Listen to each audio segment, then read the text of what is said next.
মুক্তিযোদ্ধাদের সন্তান পর্যন্ত যারা আছে তারা কোটা সিস্টেমে যেটা করেছিল that was very good, nice.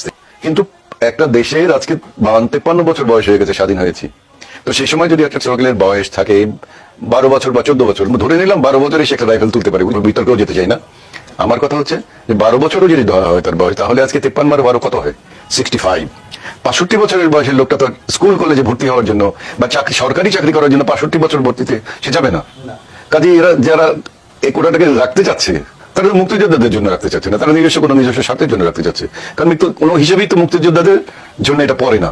তার সন্তানদের জন্য যদি দিতে চাও, সেই সন্তানরা প্রায় দেখা যাবে যে সত্যিকার ভাবে যদি একজন আমরা ধরতে চাই যে 20 বছর বা 22 বছর, তাহলে 50 আর 70 বছর, 70 বছরের ছেলের যদি বাবা হয় তাহলে ছেলের বয়স হয়ে যাবে 40 বছর বা 45 বছর বয়স। সেও তখন কলেজে যাওয়ার জন্য বা সরকারি চাকরি করার জন্য সে যাবে না, কারণ তার বয়স থাকবে না, সেটা যাবে না। তাহলে এই কোটাটা কাদের জন্য থাকছে? সো এই কোটা ফর ফ্রিডম ফাইটার্স, এবং যেটা ফ্রিডম ফাইটারদের